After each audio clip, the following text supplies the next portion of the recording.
Virginia. On your favorite Arkansas sports talk station. Why did that happen in Fayetteville, Arkansas? Dixon Street. It'll get you. Streaming live from Hit that line. .com. You want answers. I want the truth. You can't handle the truth. This is Halftime with Phil Elson, Matty T, and Matt Jenkins. My calculations are correct.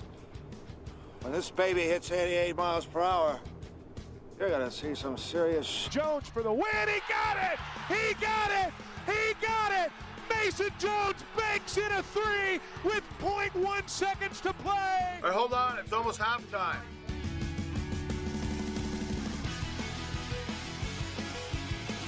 Okay, Tuesday, April the 21st. We are now past another 1 month without sports, but plenty to talk about. And we welcome you inside the Halftime Studios today. Phil Elson with Matt Smackdown Jenkins. Matty T. Guys, afternoon. What's going on? How you doing today? Doing good. Doing good. Trying to clean my teeth of all this fantastic lunch we just had. You dared me to do the entire show since you were eating barbecue before we got on the air. Keep in mind, I can just get up and walk away from this headset I've got right here. So you got the toothpicks. You got all the food out of your mouth. You ready to do the entire show by yourself now? Matty, smile at me. You good? I may have a little chunk there in my teeth. That's the one thing about barbecue, which actually it can be fun once you're done with it. It's the gold mining for the next 15, 20 minutes afterwards. My hands are all sticky, though, too, and I was trying to use Purell. You don't know what to do with your hands? Yeah. 877-377-6963. Did they run out of wet naps at the same time as Clorox wipes across the country? I think we're good. I guess so. Maybe they put some in the bag, and I didn't see it. Is a wet nap a viable substitution for a Clorox wipe or a Lysol wipe these days? I don't think so. I have not been able to find Clorox wipes anywhere. I hadn't either. I mean, one of those things that you're missing. The wet nap is one of the inventions that is, to me, it's specifically for food only. That's it. And of course, the one thing you got, it never takes one wet nap when you're done with a barbecue meal. It's at the very least 3. Because you need one for your face and then one for each hand. Because you remember what you got to do with the wet nap with each hand is you got to get underneath every fingernail. Mm-hmm. And, of course, that rips the wet nap, which leaves it unavailable for the other hand, for your offhand. So it's realizing here I should have gone into wet nap manufacturing earlier in life rather than sports talk. You can do that during the fall. You can still do your play-by-play during the spring and summer, and then go into the wet nap business during late summer, early fall. It's lucrative in some places. Nobody realized that. Nobody realized that. Crazy days for Arkansas basketball. You have, well, I mean, this is the way that it is after the college season is over. You got your comings in and your goings out, usually generally around the same time. With the signing class now finalized, K.K. Robinson put his name to the dotted line yesterday. That makes it 4 incoming freshmen. We know them well. And the 2 graduate transfers. We've talked about these 6 players quite a bit over the last, really, 2-3 weeks, much less the last 6-7 months. And one of the other questions that has dominated around Arkansas basketball has been around one of the possible goings. You got some... I don't know if you use the word answers, though, to describe what you heard from Eric Musselman yesterday. And, before I get into this, I have to – I don't know if I'd say, give credit. It just feels a little different or weird in the day of social media and athletes making their own announcements in their own ways, whether it's through the Players Tribune or through Twitter or Instagram and everything. Right. There was no announcement from Isaiah Joe. In fact, the news about his declaration, although it's not a declaration, because in order for it to be a declaration, you've got to say something. It came from his coach, and it came as an off comment in the middle of a teleconference. Oh, by the way, here, we got this news for you. It was a by the way. That's right. As Coach Musselman yesterday spoke with the media for about 45 minutes on a teleconference, it wasn't even a part of his comments to start the teleconference, which began with a question and then an answer and then an oh, by the way. And the oh, by the way is Isaiah Joe has has formally submitted his paperwork to the NBA draft. And that's quite an oh, by the way, don't you think? That's a big one. It's a big one that probably should have led off with that. It was interesting. I mean, kind of like you said, it's interesting the way that they went about this, whereas Mason Jones did the big Instagram post. It got everybody hyped up. You knew it was coming. With Isaiah, it's been nearly the polar opposite because they've been very thorough with this process, and kudos to him because you would rather be thorough in this process than just make an abrupt decision. Mason didn't do that, but I'm just saying him and his family have made probably what they feel is the best informed decision. And it just seems more like Isaiah Joe for Coach Musselman to announce that he's entering the draft, but was emphatically clear that he's not hiring an agent.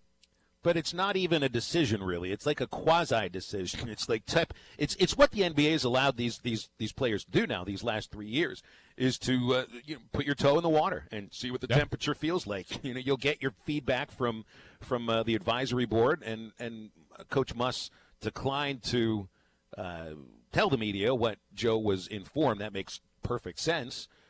So in that sense, the water has been tested. They've at least told him where they could see him slotted into the draft.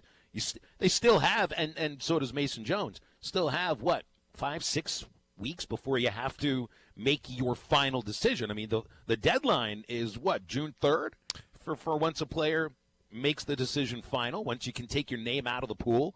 So it's a decision really just to announce that we're going to test this thing. The real decision will come or either before June 3rd or on June 3rd, with a lack of an announcement that he's coming back.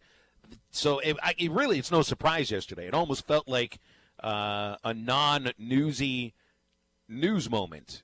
I think we all expected Isaiah to at least make himself available for the draft.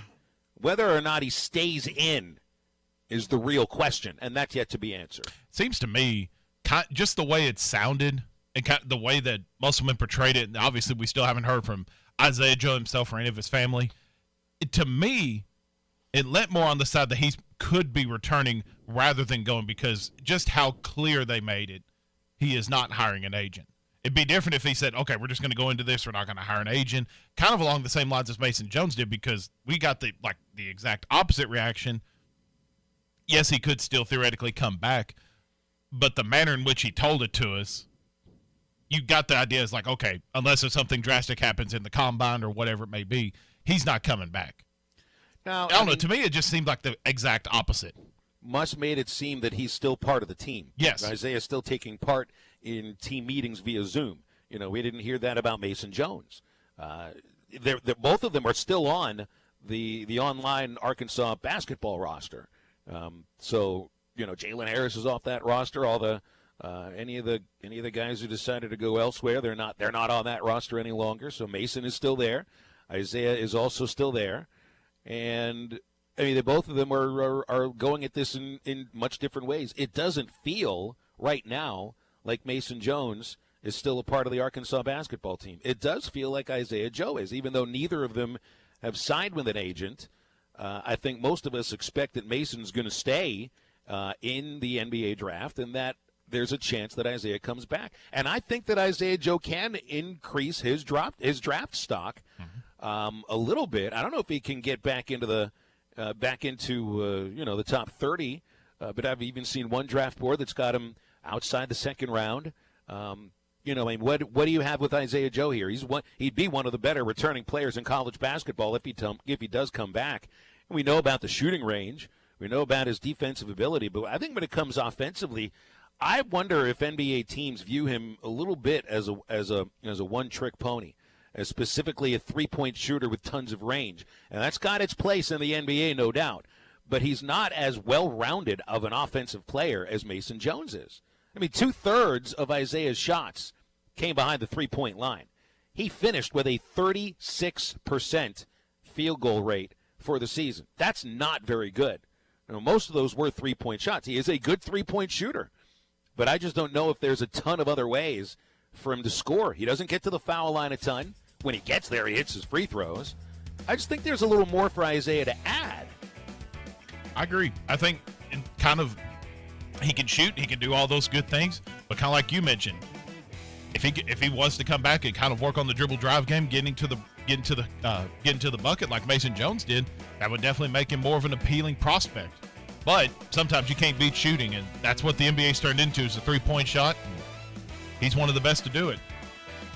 Well, we've got Nikki Chavanel in about 20 minutes. We'll talk football recruiting with Nikki and certainly a lot of the basketball stuff with this busy week for Eric Musselman's team. Also, Casey Martin, Arkansas shortstop and Major League Baseball prospect, coming on during hour number 2 on this Tuesday edition of Halftime, plus your calls and texts at 877-377-6963. Good to be with you today.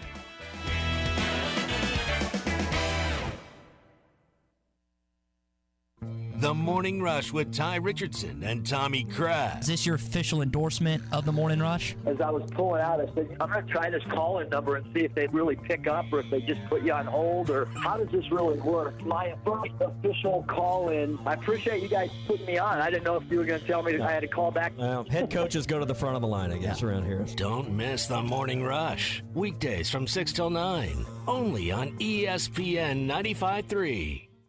The best TV experience in the nation is available locally with personal service from WOW World of Wireless, your neighborhood professional Dish authorized retailer.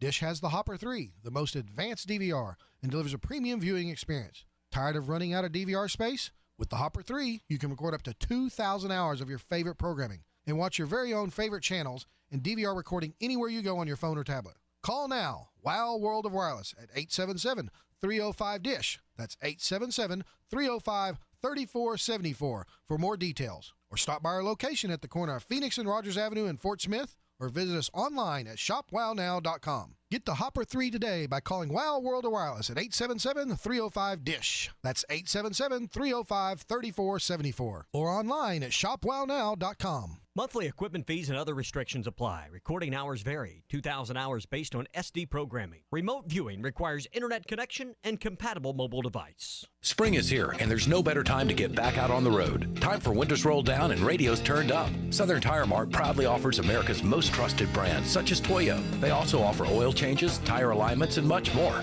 Trust Southern Tire Mart for your last-minute getaways, open road adventures, and memories that outlast the drive. When you can rely on your tires, you're free to enjoy the ride. Your Toyo tires are waiting for you at Southern Tire Mart, just off I-540 exit 14 in Fort Smith. Southern Tire Mart and Toyo. They'll keep you rolling. In sports, success is measured in points, wins, and trophies. At Shelter Insurance, we measure success in the quality of our products and services, in our community support, in being there when you need us, and the occasional trophy, like the one from J.D. Power for highest customer satisfaction among auto insurers in the Central region. For J.D. Power 2019 award information, visit jdpower.com/awards. Ask Shelter Agent Bill Hicks about a free insurance review.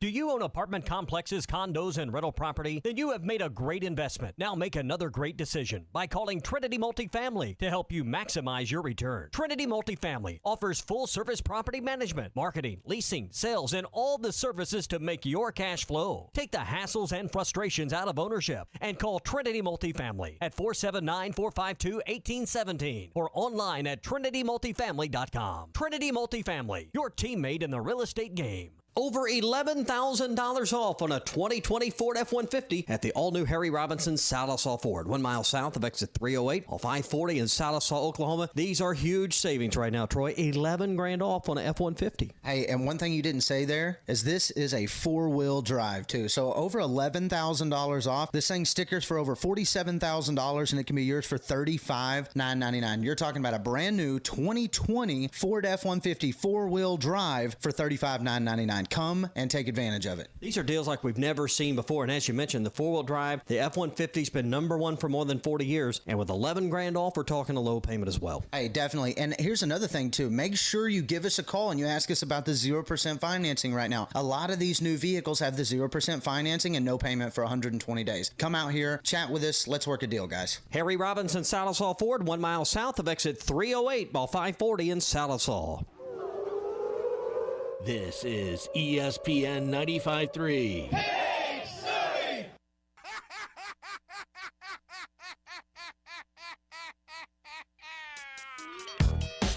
This is Halftime with Phil Elson, Matty T, and Matt Jenkins. Be a 1-2, runner on the move, ball's drilled by Moore to deep right field. Harlan's back, still running, and it's out of here. Robert Moore over the right field fence for a home run, and that ties the game in the 5th inning. Wow, boy, the kid can flat out play. 877-377-6963. Got a couple of texts coming in here. Brandon asking about the rule change in basketball that allows a player to declare for the draft but still come back to school as long as they don't sign an agent. Now, I don't know how long the rule has been in about the agent, but I think this advisory board that's been in existence for 3 years is mostly the reason why you can allow these players to declare and then say, no thanks, I just don't like where I'm being slotted in. You have to remember, too, there are, what did I read today? There's 60 players selectable, or 60 players, 60 slots in the NBA draft. 2 rounds, 30 teams. There are over 140 players with eligibility still remaining that have declared for the draft. Those are sophomores and juniors and freshmen that have declared, that have eligibility left, and most of them won't even be selected. So it's just, I think you've got to be, is it unfair to the universities? Maybe a little bit. It's much more unfair to the players if you make it a blanket thing. Once you declare for the draft, that's it. You can't come back. If there were 5 rounds, if there were 6 rounds or 7 rounds, I think you could make that case. But with 2 rounds, I think you got to lean a little closer towards the student athletes, and at least give them an option. Absolutely. I think it's the right option to go. Andy in Mountain Home asked about the Bulls documentary, The Last Dance. Episodes 3 and 4 on Sunday. He has a good question here, SmackDown. It's legit. Is it really that good, or does it just seem that good because there's virtually nothing else on? So, I thought these – look, and I'm easy to please with television and with movies, so I'm not the right person to ask if you want me to be critical about this thing. So, Matty T, he's good and critical with movies.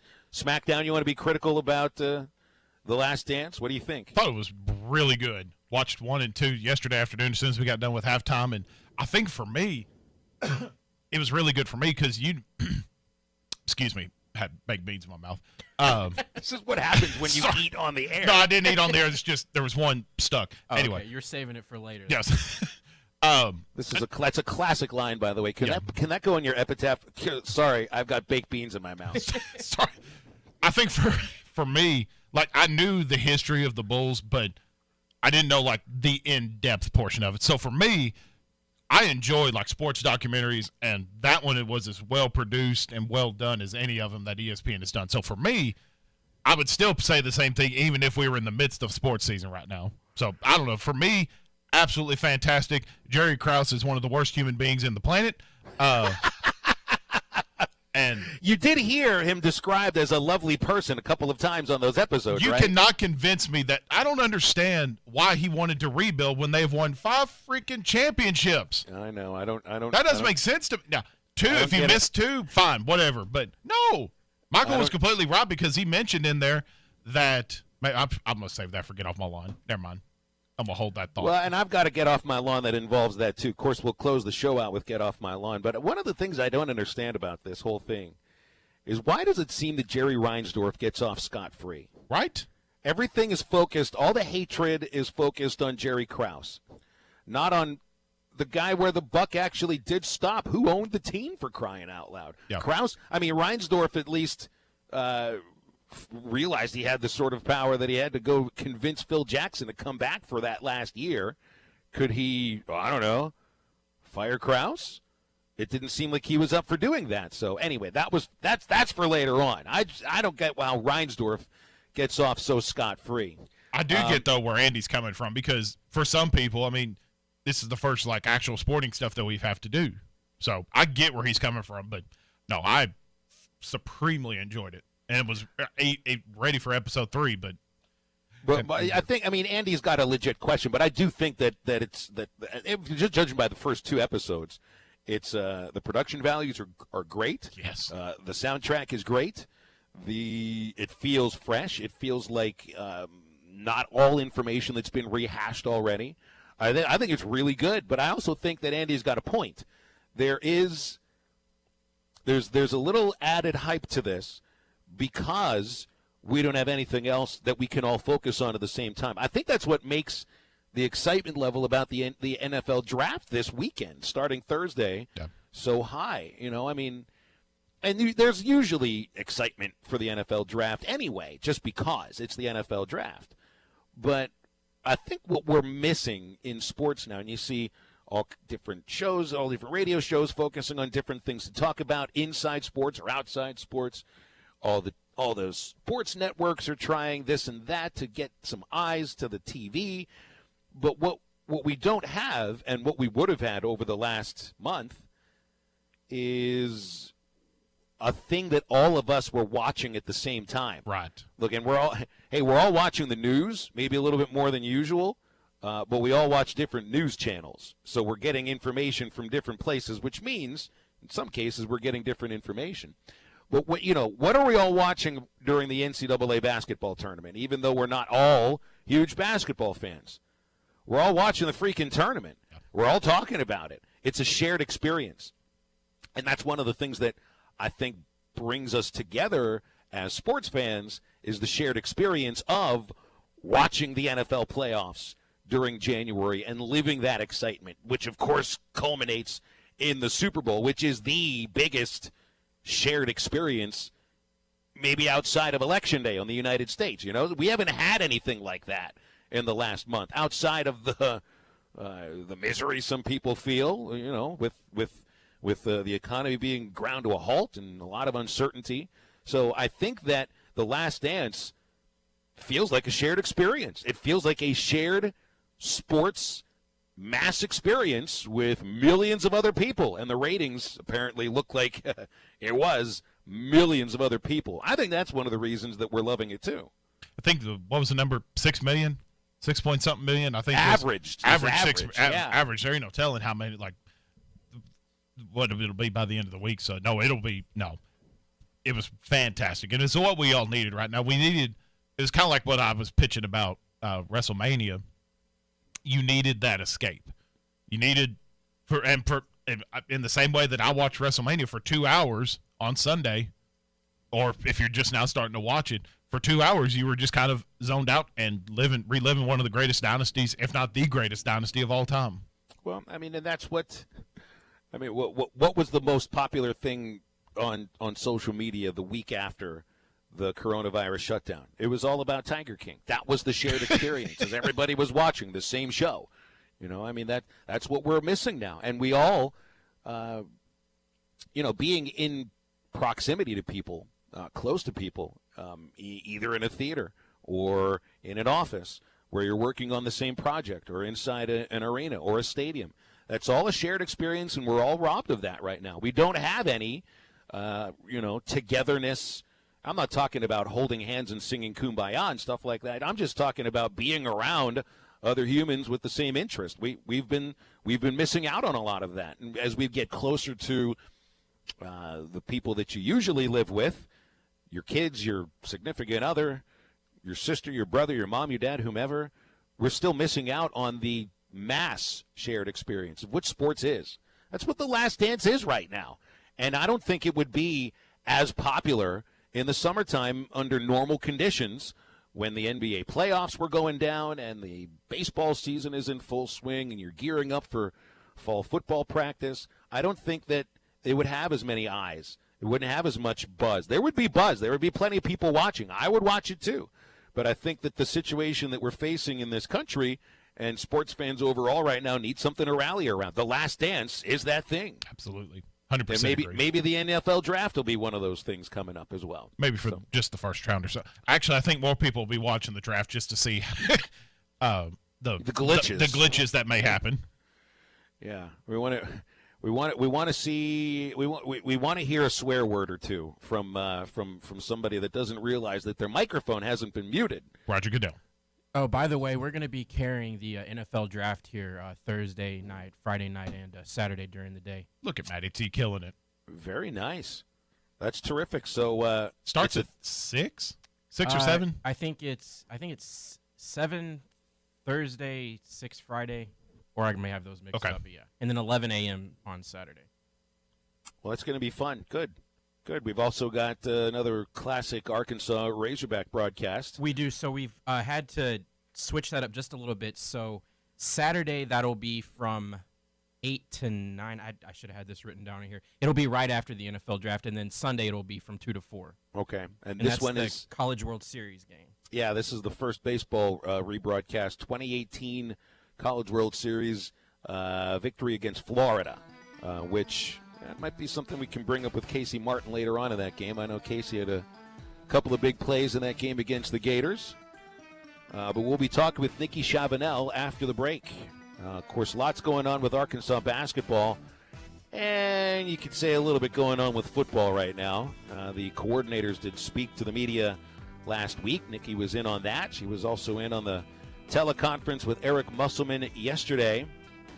And, of course, with the NFL draft coming up, you got 4 or 5 Razorbacks available for that draft. We'll see who she thinks goes first or maybe even second amongst the available Arkansas players. If you got any recruiting questions for Nikki, text them in, 877-377-6963. And we'll be right back with Nikki Chavanel from Rivals.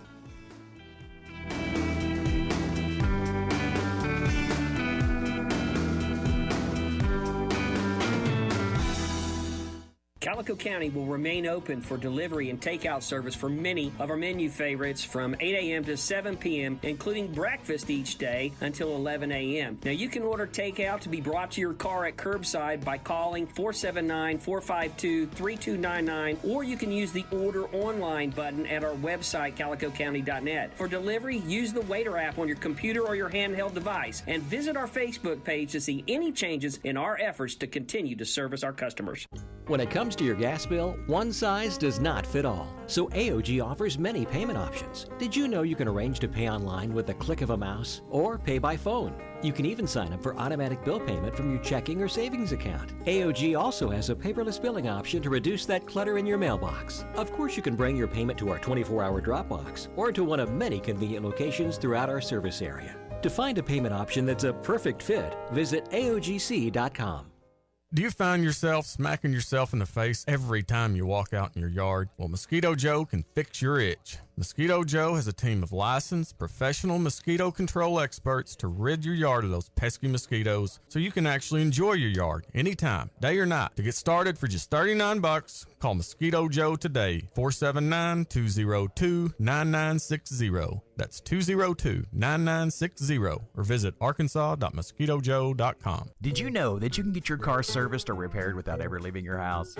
All you have to do is call Jody's Auto Service Center at 479-649-3399. Jody's will pick up your vehicle, service or repair it for you, and return it fully disinfected to your driveway. Pickup and delivery is free for jobs $75 or more. Jobs less than $75 can be picked up and returned for a $10 fee. Let Jody's Auto Service Centers handle all your service and vehicle repair needs. Call 479-649-3399. Jody's Auto Service Center. Have your travel plans changed? Looking for a place that's close to home and keep your family safe? Gaston's White River Resort is located on the beautiful White River. They offer private accommodations in their lodges and cabins. Most cabins have a fully equipped kitchen, or let their restaurant staff deliver to your cabin. Call 870-431-5202 and change your plans to Gaston's White River Resort. Gaston's White River Resort, a first-class time every time. Evans Body Shop wants you to know that you are now able to get the repair process started on your schedule. With just a few clicks of your cell phone, you can send photos and your vehicle information directly to our shop. We will respond within 24 hours with a detailed estimate for repairs. It's that simple. We are here for you. Visit our website for all of the details. We offer complimentary pickup and drop-off as well, and extra steps are being taken to ensure your car is returned as good as new and completely sanitized. Evans Body Shop, where we meet the nicest people by accident. This is ESPN 95.3.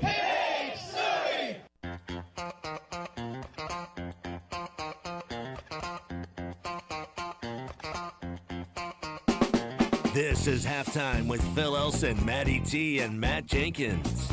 Madden's 1-0. Kerstad hits a high drive to center with a chance. Back goes Todd. Todd's at the wall. That's gone. And Heston Kerstad leads off the 6th inning with his 5th home run of the season. And back on halftime, ESPN Arkansas HitThatLine.com. We'll head to the phones. It's Nikki Chabanel from Rivals covering Arkansas athletics. Good afternoon, Nikki. Gorgeous day up in Fayetteville. If you just look out the window or go outside, you wouldn't realize that life is pretty weird these days. How are you? I'm good. I'm currently outside, as I usually am when I talk to you guys because of the dogs, but mostly because of the fantastic weather. Are you guys doing, like, you know, how kids always beg their school teachers, like, can we do class outside? Are you guys doing radio outside? No? That's a great idea. I could. I really could. I mean, I don't think the guys in the studio can, but if I've got a 100-foot Ethernet cable, I could probably go outside and sit on somebody's car in the parking lot here, and they wouldn't even realize it. So you think they'd feel a little weird if some guy was sitting on their car with a headset talking to somebody? Maybe a little weird, but they'd probably get it. Yeah, maybe a little bit. So NFL draft is coming up. I think we're all excited about it just because it's a sporting event that hasn't already occurred, which we're being forced to watch these days. I guess it makes perfect sense that Sosa Agim is probably the first that goes in the draft for Arkansas. If you agree with that, who do you think would be the second Arkansan taken in the draft? Or if you disagree, who do you think goes in front of McTelvin? So, yeah, Sosa, by most mock drafts and most of the analysts, they see him going the highest, and I would agree with that. I think he has so much potential that maybe he didn't fully get to tap into here at Arkansas, but like this past season, he was number 2 in sacks at the defensive tackle position in the SEC. So he's definitely got a lot to give, and I think teams are going to be willing to go in, not super early for him, but 4th or 5th round for him.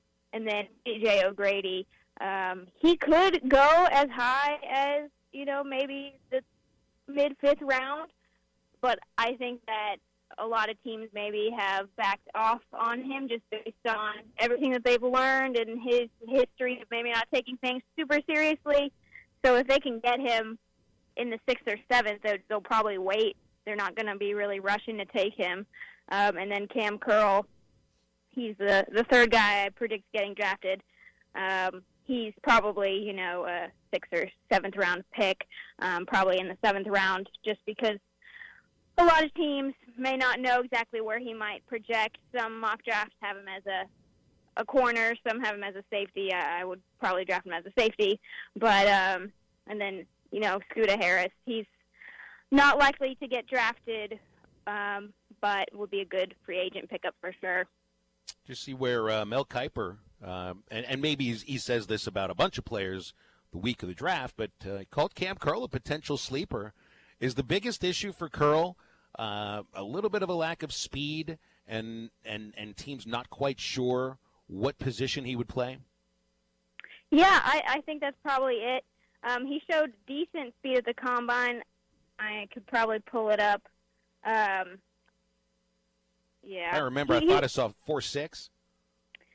Something like that, yeah, 4.6. So he was 9th out of 20.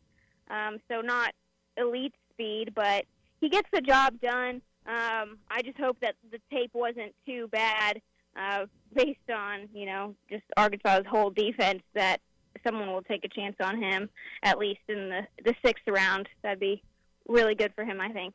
Let me ask about that. And you wonder a little, you know, about the guys that have been around for 3 years or 4 years and were with, you know, a bunch of different coaches, bad defenses overall. I mean, you're looking at these players as individuals if you're an NFL scout, but do you think the idea that they played on such a bad college team will scare scouts off from potentially drafting any of these guys? I don't know if it would scare them off because, like, for Sosa, you know, you get the sense that he wasn't quite living up to his potential. I think Cam was probably playing more at his level. I mean, he was one of the best cover safeties in the SEC. Not a lot of teams tried stuff on him. It was usually his teammates. But there just isn't as many good highlights of him as there are of other guys. Speaking to Nikki Chavanel here on Halftime. Nikki, we got a couple text messages coming in about just asking about some recruiting questions. One of those going to basketball, asking if Matt Harms has potentially removed Arkansas from one of his transfer destinations. There hasn't been any news regarding Matt Harms since he put us in his top 10. Have you heard anything on Matt Harms potentially coming to Arkansas? Earlier today, I think the Rivals analyst Corey Evans and then Jeff Goodman and those guys, Jeff Orzillo probably, they, I think, reported that it was Kentucky, Texas Tech, and also BYU still in the mix for him to return, I think. Or where is he from? Is he from Purdue? That's the Purdue kid, yeah. Yes. Okay, so BYU's in the mix as well. But, yeah, it just doesn't – so because of what Eric Musselman has to deal with Isaiah Joe, he said he's going to continue recruiting, but he's not going to actively move to fill the spot because there is still a real chance that Isaiah Joe returns. So there's no spot currently there. So if it's going to be someone else taking Isaiah Joe's spot, it's going to have to be later and be a prospect that kind of understands that. And a lot of guys aren't going to want to wait to make a decision at this point. You mentioned Isaiah Joe, and obviously he declared for the draft, although not hiring an agent to this point. I was talking to Phil about this. When Mason Jones declared, everybody got the same idea that he was going to the NBA draft and not coming back. It's just the tone that he put and kind of the way that we portrayed how he spoke to us about it. With Isaiah Joe and just kind of the manner in which it was announced with Eric Musselman doing it, maybe it's just me, but it seems to me he could be leaning more towards returning to Arkansas rather than going to the NBA, just for the simple fact of how emphatic Eric Musselman made it and Isaiah Joe's family has announced it to be that he is not hiring an agent. Yeah, no, I mean, with Mason Jones, he declared, and he's hardly on any draft board. So you kind of get the sense that he's kind of done with college. He wants to move on to his pro career. After winning SEC Player of the Year, there's really not much more that he can achieve, except if he had some big team aspirations, which I'm sure he did, but he's not going to put those over his own personal, professional goals. Whereas Isaiah Joe, he's in a spot where the question is more like, will I get taken higher next year if I decide to stay, or is this as high as I'm ever going to get? And I think that's really what they're trying to gather the information on, because it's going to be very interesting next year. I know Eric Musselman really wants to have him as more of a focal point because he doesn't have to share with Mason Jones or anything like that, but there are going to be a lot of players on that team, so there's no guarantee that he is going to have more production. He may be healthier, which is good, but yeah, there's no guarantee. Couple more minutes here with Nikki Chavanel. I wanted to ask her SmackDown. Do you think, and this was my favorite moment of the teleconference yesterday, outside of Bob Holt asking again whether or not Eric Musselman has ever acted in a school play, Muss said he didn't know who Kim English is. Do you think Eric Musselman knows who Kim English is? Well, he doesn't now. I'm sure he knew the name when Bob. I mean, this has been going on for quite a few weeks now, so he definitely knows who he is. But I don't think, like, when it first started, there's no connection between Eric Musselman and Kim English that I'm aware of. Like, really none. So I don't really know where Kim English started coming from. Maybe it wasn't just Musselman that, prompted him to tweet about the foolishness or whatever he was tweeting about in the first place. But I'm sure when that started, Eric Musselman was like, who? Where is this coming from? Because they have no connection at all. I can't wait for next year's Arkansas-Tennessee game. If only for that reason and the handshake line, just to see if any. Then nothing will happen, but for some reason I'm just fired up about it. Let's see. I wanted to ask about. There was a signee for Arkansas, I think, since the last time we talked to you. Landon Rogers. A commitment, yeah. Commit, not a. I keep getting those two words mixed up. I should know by now after a couple of years. But Landon Rogers, quarterback commit out of Little Rock, big kid, supposed to have a great arm. Yeah, he's got a really strong arm, and he has a really low touchdown to interception ratio. Parkview wasn't a great team. They missed a lot with James Joyner being out, stuff like that, but. Landon Rogers did a lot with his legs and with his arm. I'm sure people would like a higher completion percentage. He's only got 54.3% completions, so they'd like that to be better. But he was working with Clint Stoner and some other guys to, shape up his arm a little bit more. So I think that he's just someone that's going to get better. He's nowhere near his ceiling, and he's like 6'4", 215 pounds. So he's huge. He was doing some power cleans at 275, not something you normally see from a quarterback. So he's an overall athlete. I know his coach also said that he's not going to get stuck on the sideline because even if it doesn't work out at quarterback, they're going to find a way to get him on the field because of his athleticism. They're still going after Caden Salter, right? They're trying to make this a 2-quarterback class.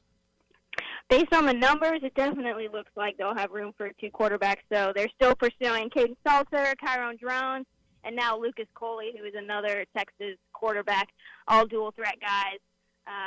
Having the in-state kid is great, and I think that because of his athleticism, you definitely wanted to go after him. But if you're looking for program changers, and that's what you should do every single year at quarterback, I think you got to continue recruiting those other guys.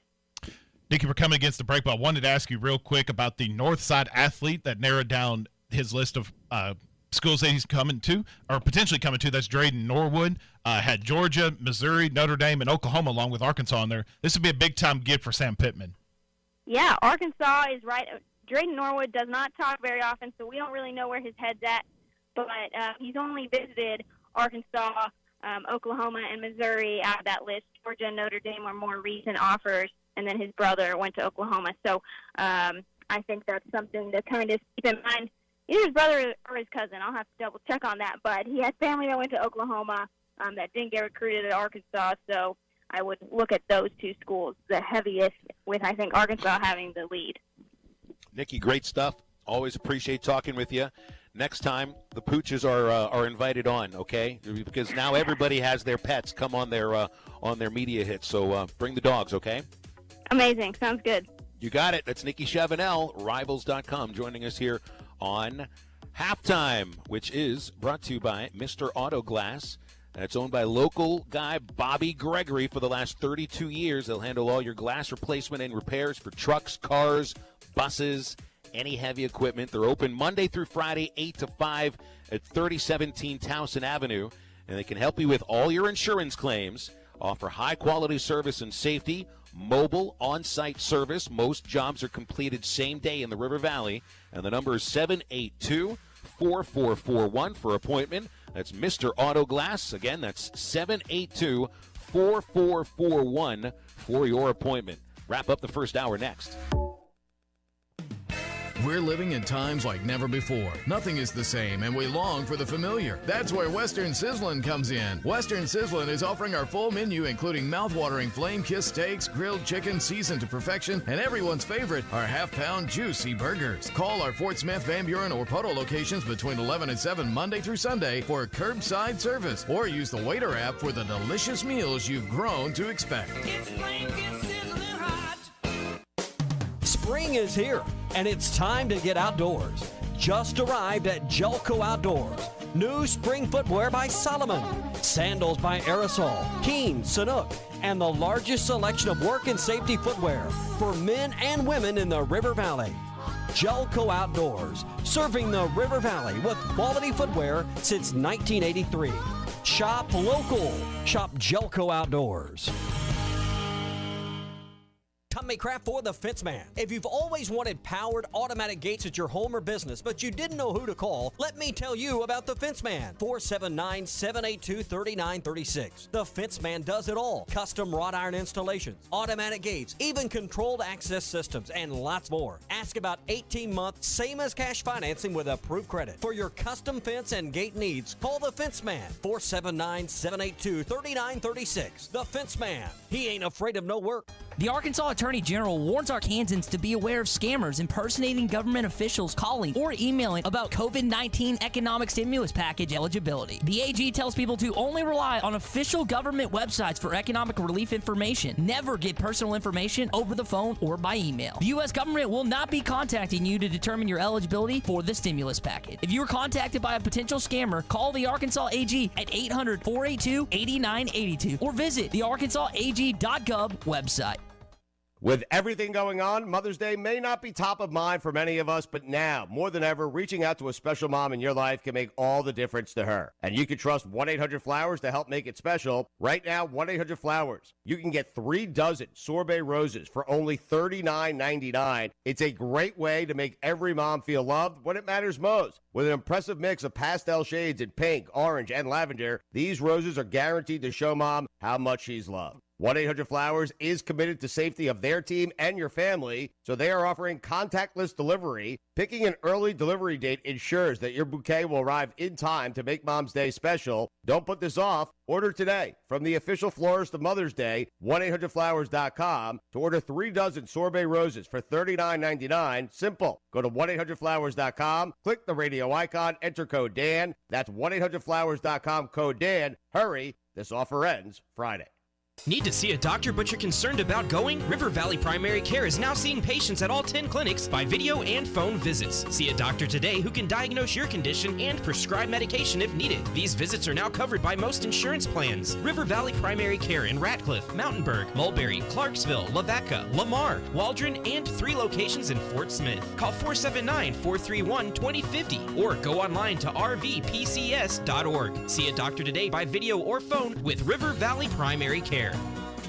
Full-time farmers, hobby farmers, and landowners, your time is important. Make the most out of that time with a brand new Branson tractor from Bush Machine and Tractor in Fort Smith. With tractors from 19 to 105 horsepower, we have a tractor that will fit your needs. Ask Bush Machine and Tractor about their special financing options and free loader rebates. Bush Machine and Tractor in Fort Smith is Arkansas's #1 Branson dealer. Check their inventory at bushtractor.com. This is ESPN 95.3.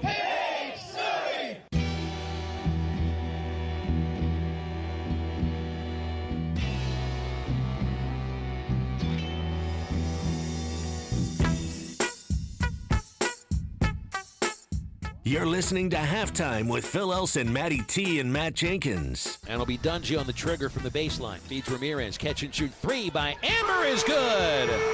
And a 20-point game for Amber Ramirez.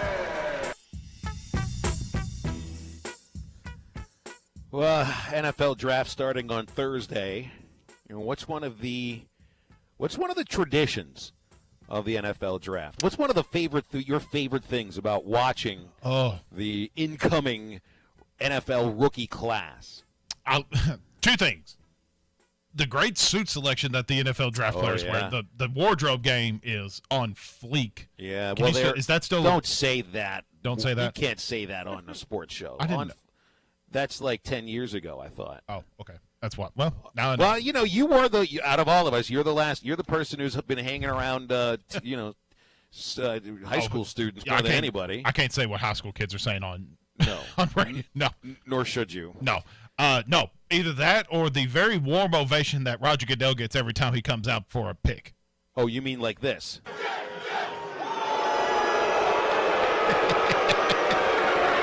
He's got a big smile on his face. He loves it. Look, he even basks in it for a moment. That's a pro.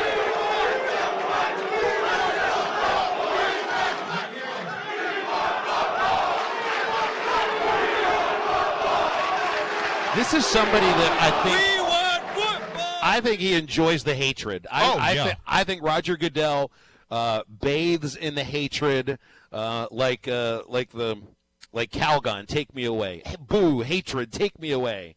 He absolutely loves it. I mean, I watched this is a video that I found of him. I forget what year this is, or I can't tell what year draft this is. But there's a talent to having timing and realizing how to work a crowd properly. Usually, you're like working a crowd with cheers from admiration, you know. Yeah. But I think Roger Goodell would be the perfect wrestling heel. Oh, yeah, absolutely. Wouldn't he? Because he knows how to bathe in the hatred. Oh, yeah. Hell, I'd welcome him with open arms. Put him and Vince McMahon on the stage together. My Lord. The boos would just be humongous. This is at Super Bowl 51. What a wonderful football game tonight. That's what NFL football is all about.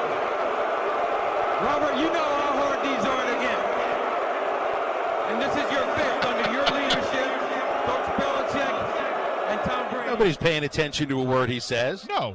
And he gave a really good pregnant pause after his first sentence, and he let the boos kind of just do their thing. This isn't Roger Goodell, but I can't remember. It was a Cowboy.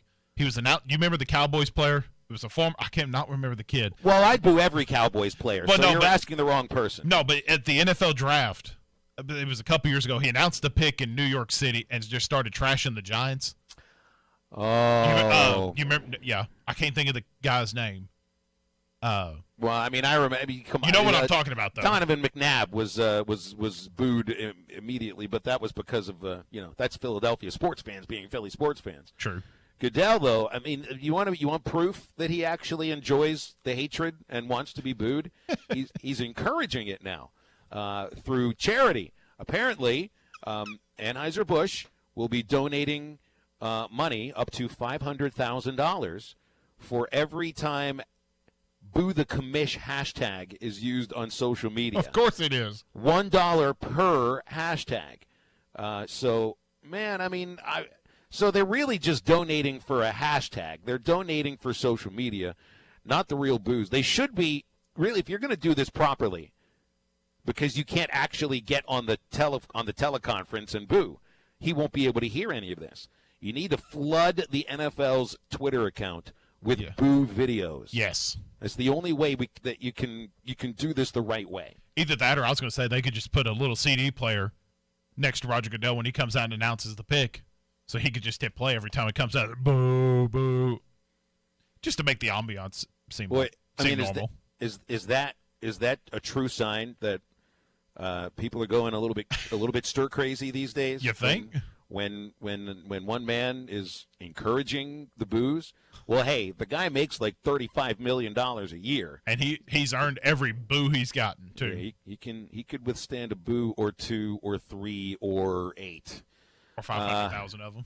Yeah, and I've got Goodell on a list for later on about all-time sports villains, because Jerry Krause is just getting crushed now, and for in some cases very good reason. The guy can't fight back though, because he died 3 years ago.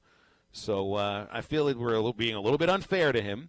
So I would put Roger Goodell up amongst these all-time great sports villains amongst the rest. There was one basketball tidbit that I wanted to get to, and I'm efforting getting her on our show Thursday. There's been so much focus on the men's basketball recruiting class and men's basketball graduate transfers coming in that we're falling asleep a little bit on the basketball program on the Hill that would have gone to the NCAA tournament had there been one this year, and that's Mike Neighbors' team. They landed a player who is, I wouldn't say universally regarded, but generally regarded potentially as the top graduate transfer of the offseason for all of women's college basketball. Destiny Slocum, 5'8" point guard from Oregon State. This is a huge get for the Razorbacks, huge, because they lose Alexis Tollfree to graduation, but you're bringing in somebody here in Slocum that can replace just about everything that you lost from Tollfree. The ball handling, maybe not quite the three-point shooting range, but she is a good three-point shooter. The ability to get to the rim, and somebody that has scored in double digits in all three of her seasons in two different big-time basketball leagues. She played her first year at Maryland and was named by the Women's Basketball Coaches Association the National Freshman of the Year, and then transferred to Oregon State and was all Pac-12 first team both seasons. So this is one of the best players in the country that is coming to play for Mike Neighbors and his staff next year, along with a really sharp recruiting class that features Alana Eaton out of Eastern Arkansas and Riley Langerman of Oklahoma. This is going to be there's going to be a lot of hype surrounding the men's basketball team, and there's very good reason. The women's basketball team is still further along in, I don't know if rebuild isn't the right term, but if you can use that term, rebuild, than the men's team is. And they very well, they're going to be a scary good team next season. So kudos to Mike Neighbors. I'm efforting getting Slocum on the show Thursday if possible. So we can't get her on Thursday. We'll try sometime next week. Should be a good addition for Neighbors. And kind of like you mentioned, you can't replace Alexis Tolfree, kind of like how we go with Mason Jones. But if you're going to get Slocum to come in, that is the best graduate transfer in the women's college game. So kudos to him for pulling it off. And I think, too, Neighbors recruited her previously, correct? Before Neighbors came to Arkansas. She had signed with Washington when he was the coach there, but then he takes the job at Arkansas, and she decommits from Washington, ended up at Maryland. So they've known each other quite a bit. And I think she was close to coming to Arkansas after leaving Maryland. So it feels like they've been flirting with each other for a few years now, and it's coming to boot. It reminds me a lot of the Vance Jackson Eric Musselman connection. You know, Muss recruited him to Nevada when Jackson was a high schooler in California, chooses UConn, and then recruited him as a transfer when he left UConn. Ended up at New Mexico, but they kept a good relationship. You can see this with Mike Neighbors and Destiny Slocum. It's going to be good basketball next season in Bud Walton Arena. Really well. Once we do start basketball, I think it's going to be a really fun year, both for the men and the women. We got a good hour 2 coming up. Casey Martin, Arkansas shortstop, bottom of the hour.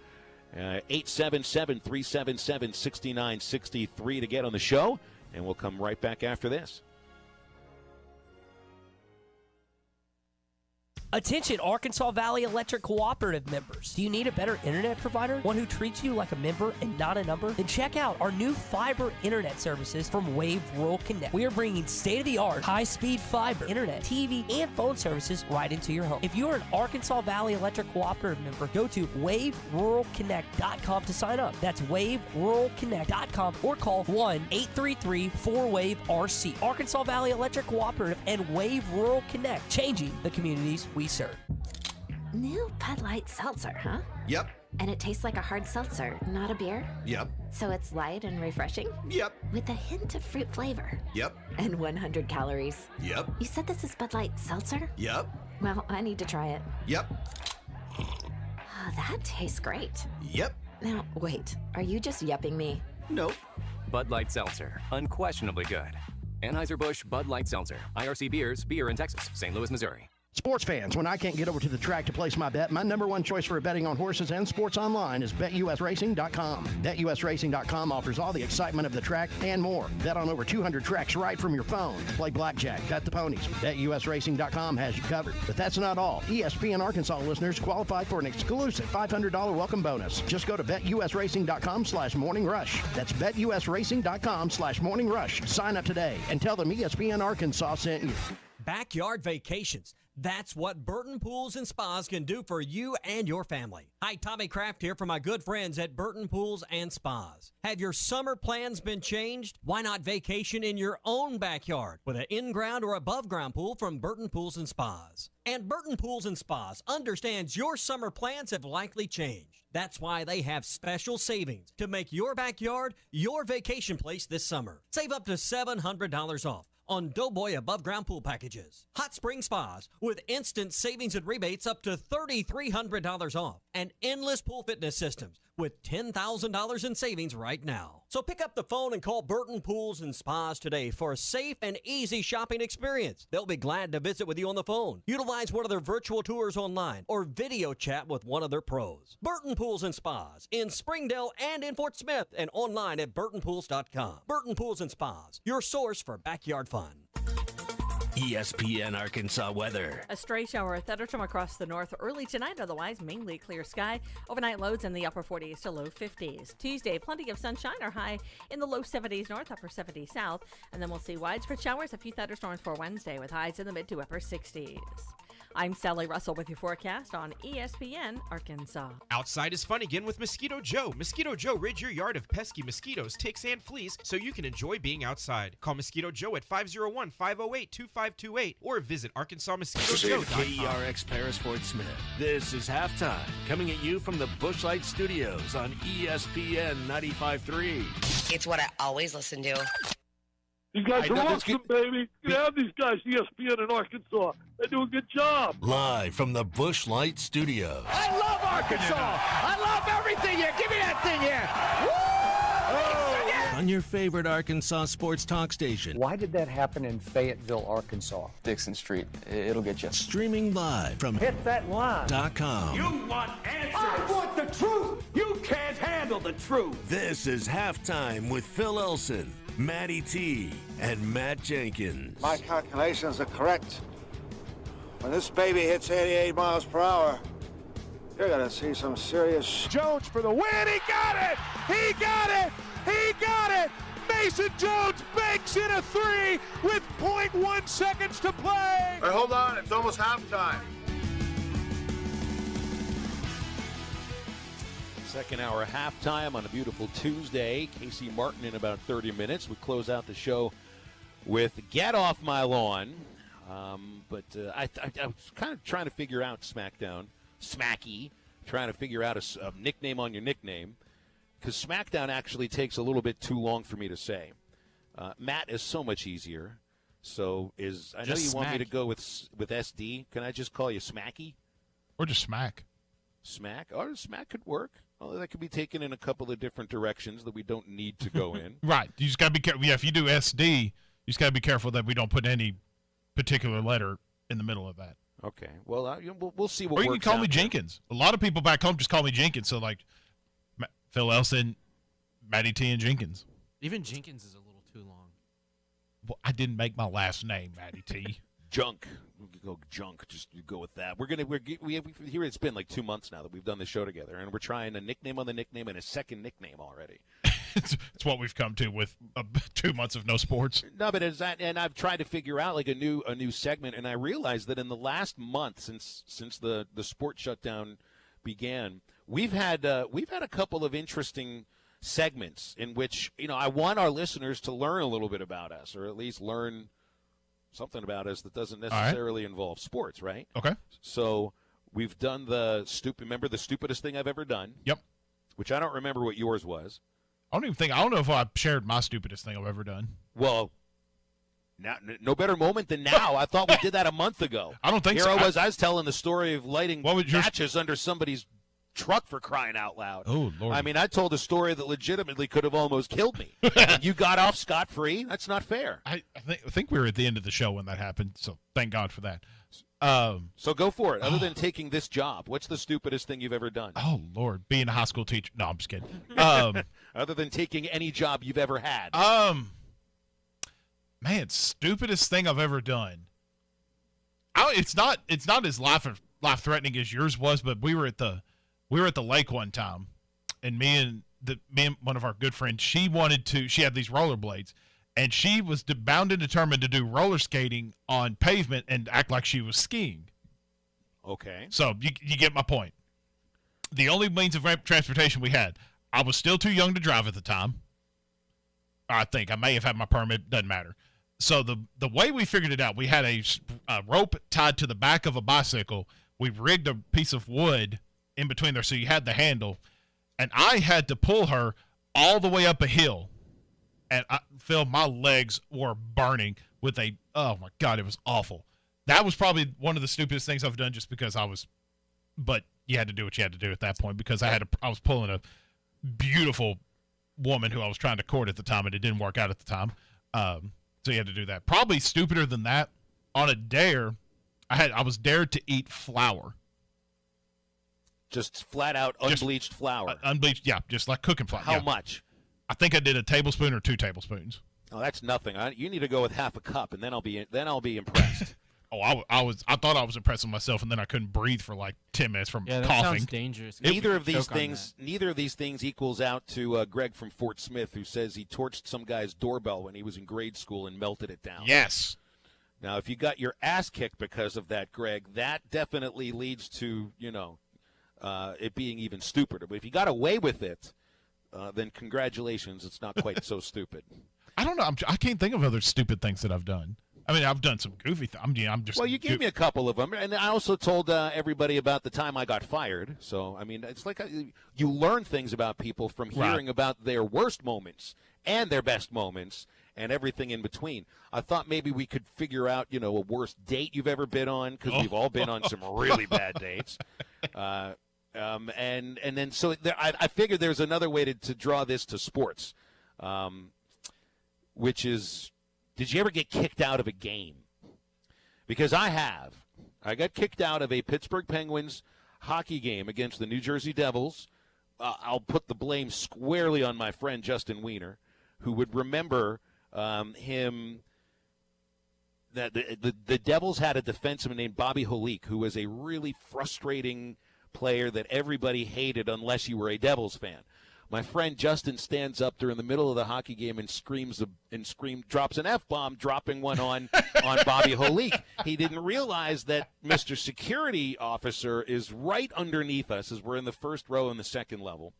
He comes up to us and tells us not to, swear like that. And my friend decided to be a jackass and of course and went after the Mr. Security Officer. And the next thing you know, we get removed from the Civic Arena during the second period of this NHL hockey game. That's the only time I've ever been kicked out of a sporting event. I was never ejected from a game as a kid, but I will say this is my there's always the legend, and I'd heard about this when I was a youngster working in the minor leagues, that there were some public address announcers that would get ejected because they played this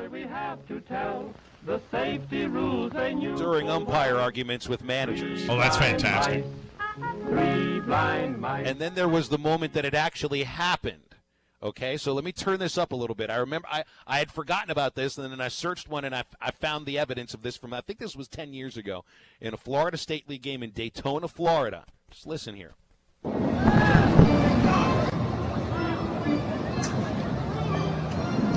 You hear in the background there? Yeah. He's playing Three Blind Mice. See how they run. Harper just got tossed. Nobody realizes what's happening here. They thought the manager got tossed. Oh. Turn the sound off the rest of the night. Wow. Never mind. Derek Dye was just ejected from the game. It's the organist. Derek Dye was ejected from the game. That is awesome. That is absolutely awesome. Derek Dye was ejected from the game. I love it. I'd forgotten about that. It's so funny. Now I almost got thrown out from working for the team in the South Atlantic League, Fayetteville Generals. I think I told you the job I had. I was intern and basically just did anything they told me to do. And my game responsibility was I handled the sound effects and the music. All right. I can see where this is going. Umpire bent over to clean off the plate once, and I played the fart sound. Oh no! He did not take very kindly to that. He stood up. He stood up and looked up at that press box. And immediately I thought that was the end of my career. Before it even started, points up to the press box. You. Enough of that. Just like that. Oh, that's fantastic. And I realized that I had just been given second life, and I never played the fart sound again. Oh, man. I didn't get – oh, crap. I just exited off the kid's name because I had to look it up for a second. We almost got ejected from a Oral Roberts men's basketball game. There you go. Okay. I was in college. Me and a couple friends down there, we were doing a documentary about the last time Arkansas Tech was the number one team in the country, and they were like 30-1. The head coach at the time was, I think it was at IPFW, the Indiana Purdue Fort Wayne University. Mm-hmm. They were to interview, and we drove to Tulsa where they were playing Oral Roberts that night. So it worked out perfectly, but we got tickets to save for the game. We were like right behind the players' bench. We had great seats, which I guess you could get them anytime for an Oral Roberts game, but had the roster card. They had a kid named Obi, and I have no idea how to pronounce this, Emegano, maybe? No reason to try to do it again. Right, so the whole game, we kept calling him Oregano, and we kept making food jokes at him, saying like, oh, you need some oregano on that free throw shot. And it got to the point where the coach, one of the assistant coaches came over to us and said, guys, his name is Emegano. His name is not oregano. You say it one more time, we'll get security to escort you out. And I think my buddy was like, man, I love oregano on like my food. And then here come a security guard down there, and he said, guys, y'all need to quit calling him oregano. So that was my one, almost ejection. One of these days, I'm going to do it. One of these days, I'm just going to be fed up with, and I won't be able to get thrown out of a college baseball game. You could get thrown out of a college basketball game sitting courtside easy. Oh, yeah. I mean, real easy. One of these days, I'll work on that. I promise. Just need to go in there in a pissed-off mood, ready to go, and then just let it all hang out. I did once shout rabbit ears during a broadcast. I don't think the guy heard it. But that's the sort of thing that could get you tossed. It could get you tossed.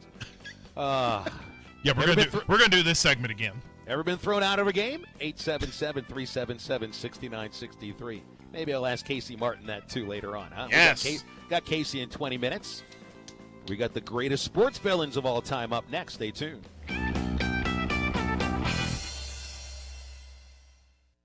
The Morning Rush with Ty Richardson and Tommy Kraft. Is this your official endorsement of the Morning Rush? As I was pulling out, I said, I'm going to try this call-in number and see if they really pick up or if they just put you on hold, or how does this really work? My first official call-in. I appreciate you guys putting me on. I didn't know if you were going to tell me that I had to call back. Well, head coaches go to the front of the line, I guess, around here. Don't miss the Morning Rush. Weekdays from 6 till 9. Only on ESPN 95.3.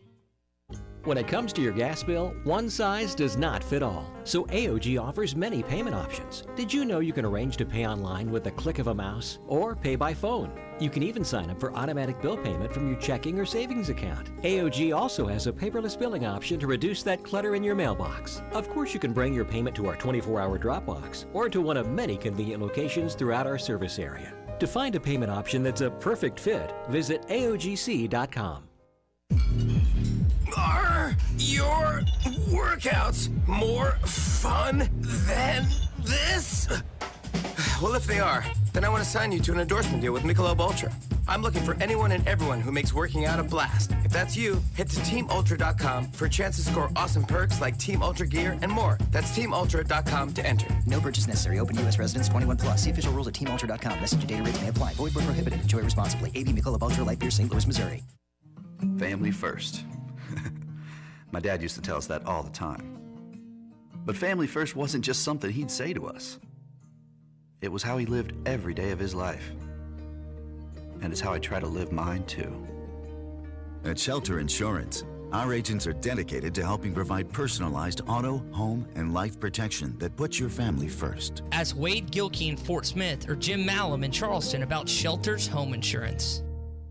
Hey, Ty Richardson for A Cut Above Lawn and Landscaping. They service commercial and residential lawns for weed management and fertilization for a lush, healthy lawn. Need bush hogging? They do that too. A Cut Above can make that driveway and fence look brand new with a good power washing. You don't have to put up with those unwanted pests either. Call today and get started with the flea, tick, and mosquito treatment to start enjoying the outdoors again. More than just a mowing service. They're A Cut Above. Call or text today at 479-719-5605. Lawn, landscaping, power washing, stump grinding, leaf removal, mulching, flea, tick, and mosquito control. 719-5605.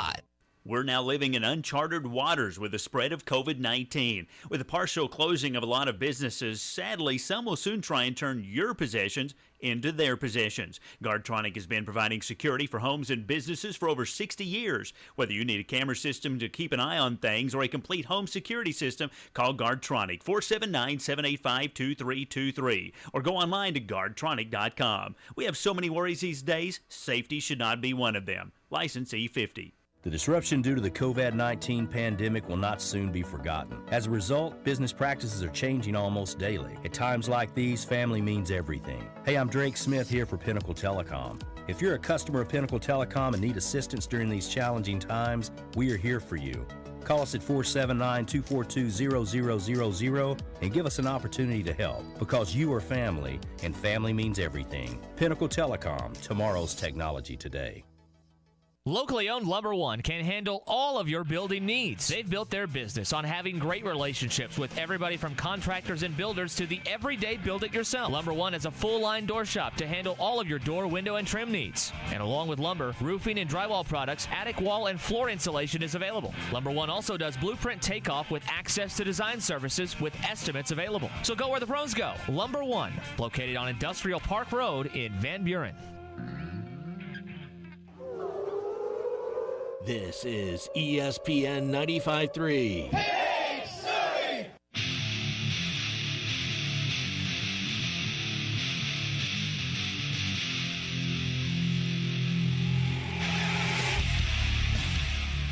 You're listening to Halftime with Phil Elson, Matty T, and Matt Jenkins. Kerstad goes the other way with a high fly ball to deep left near the corner. Topple racing over at the fence. That ball's out of here. Snuck over the wall. 2 homers for Kerstad today. He went to right. This time he goes to left.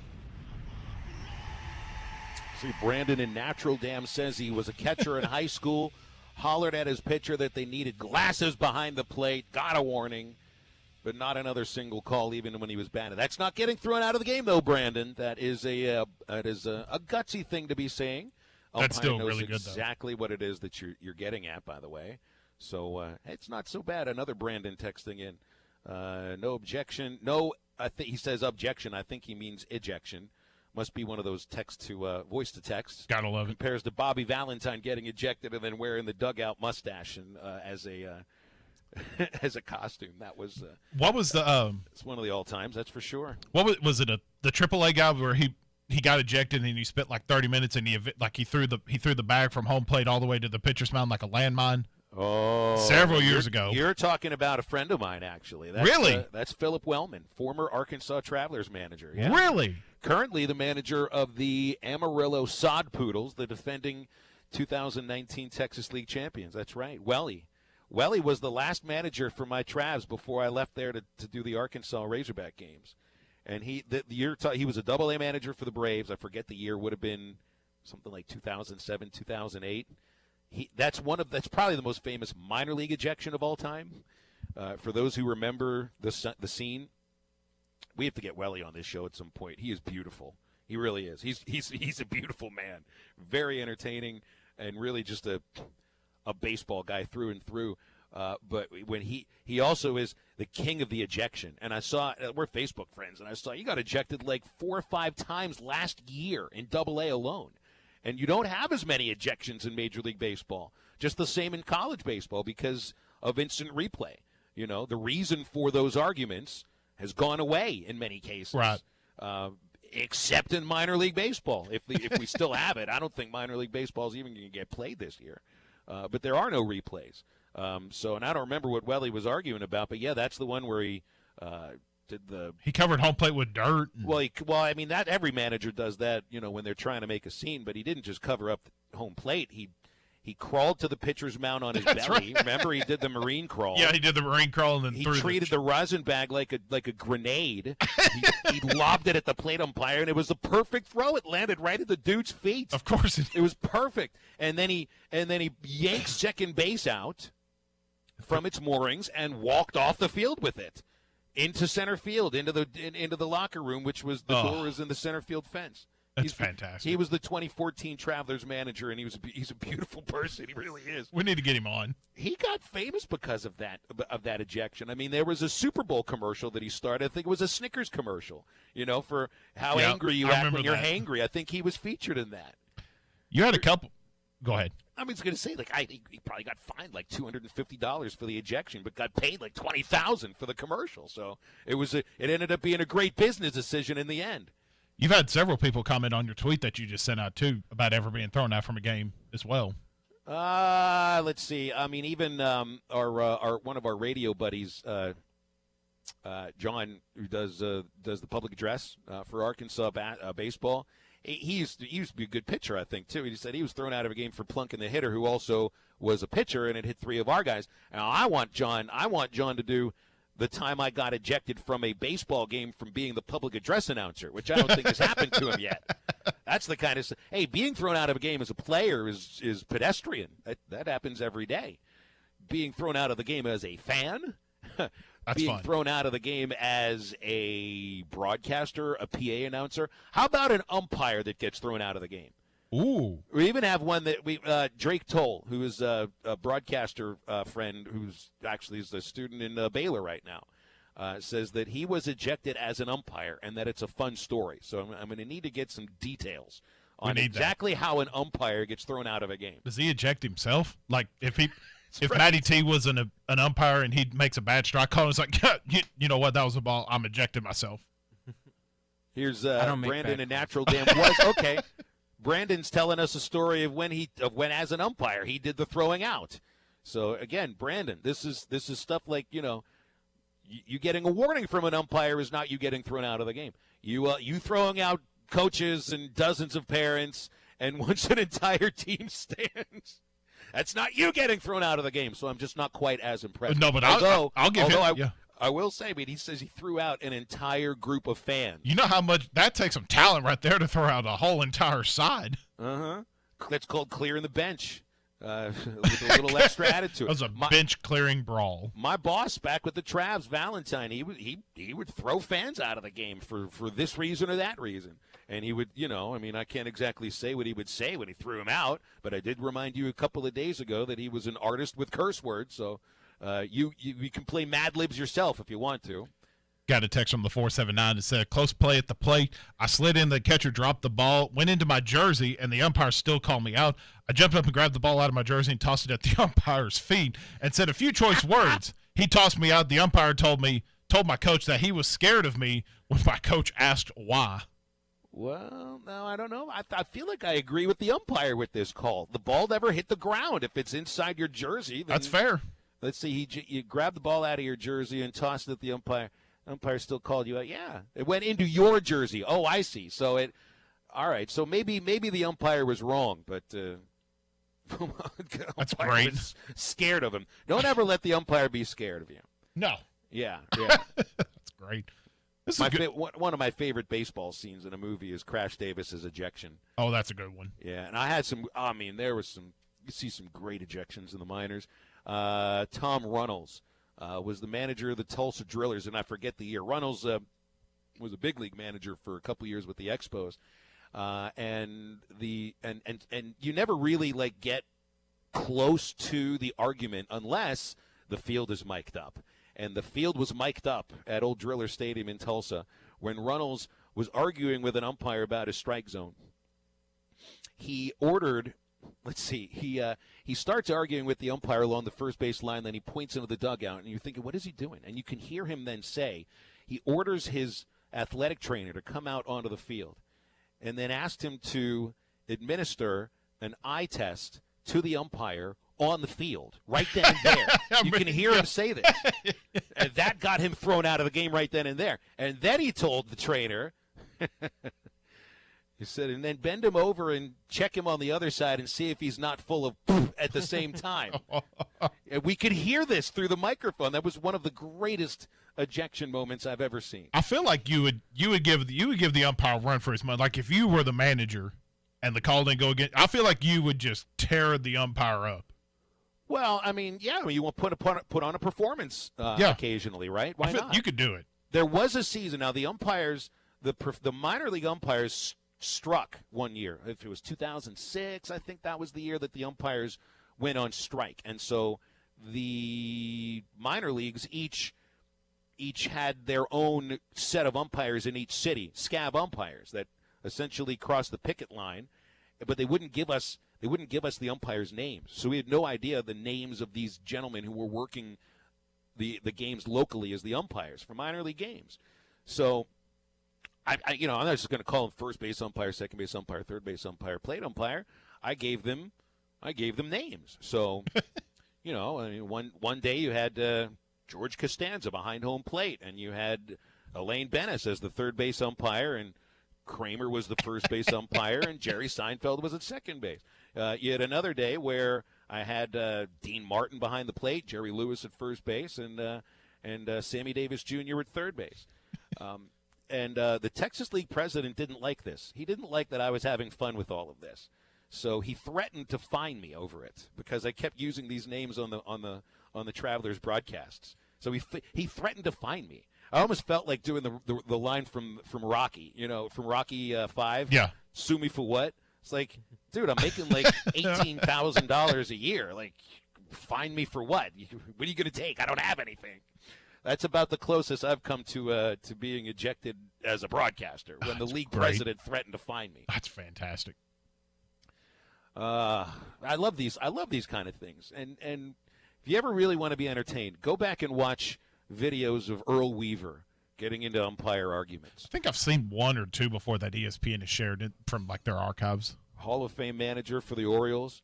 The umpires hated him.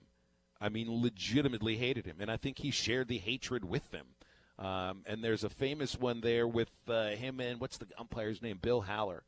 It's NSFW, by the way. These are not the sort of, since we're all working at home, I guess, you can play whatever you want.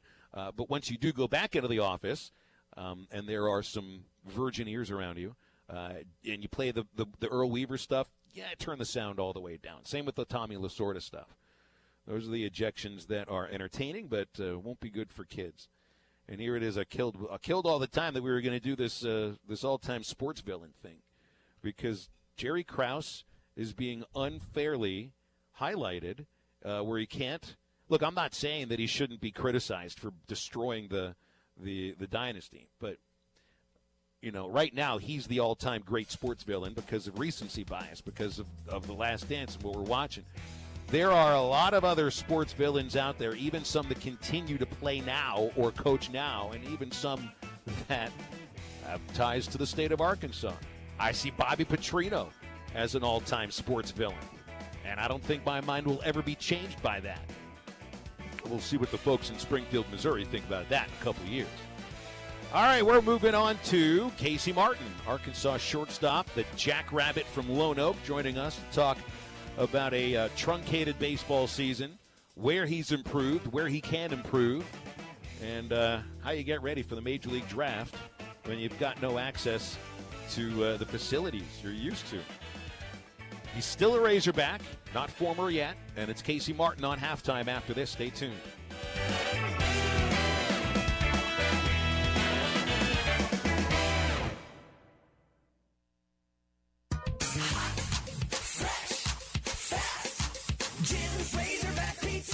Fresh means fresh, as in no preservatives. That's right. If it's fresh, it doesn't need to be preserved. Try Jim's 100% premium Wisconsin cheese.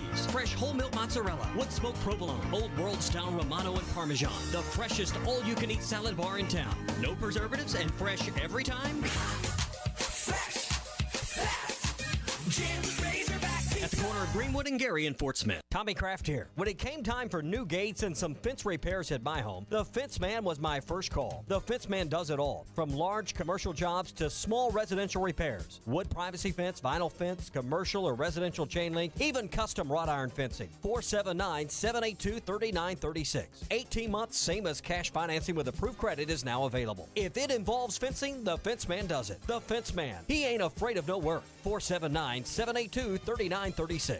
Did you know that you can get your car serviced or repaired without ever leaving your house? All you have to do is call Jody's Auto Service Center at 479-649-3399. Jody's will pick up your vehicle, service or repair it for you, and return it fully disinfected to your driveway. Pickup and delivery is free for jobs $75 or more. Jobs less than $75 can be picked up and returned for a $10 fee. Let Jody's Auto Service Centers handle all your service and vehicle repair needs. Call 479-649-3399. Jody's Auto Service Center. Have your travel plans changed?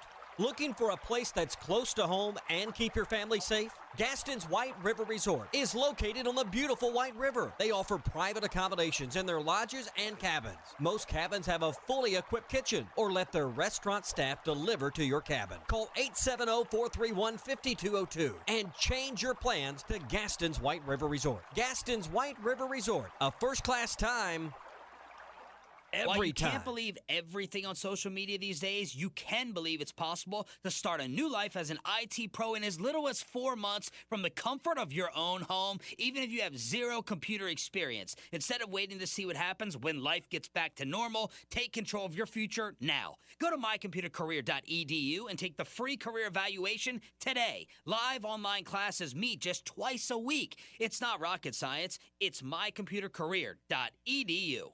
Elite Roofing is a locally owned roofing contractor. If you're building a new home or maybe need a new roof on your existing home, Elite Roofing can take care of you. Elite Roofing is known for their dependability and reliability. Just ask any of their satisfied customers. They are licensed and insured, and references are available upon request. If you need a roof, call your local roofing contractors. Elite Roofing, 478-8668.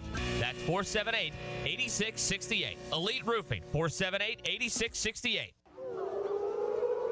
This is ESPN 95.3.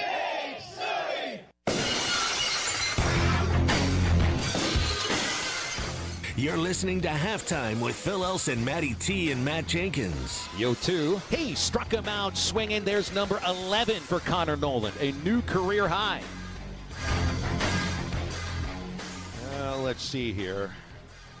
On April the 21st, Arkansas baseball was supposed to be in Lansing, East Lansing, Michigan. I was really excited to see what it would be like for Arkansas to be at a Big Ten school. We're supposed to play Michigan State today and tomorrow after the LSU series this past weekend. Of course, none of that stuff has happened.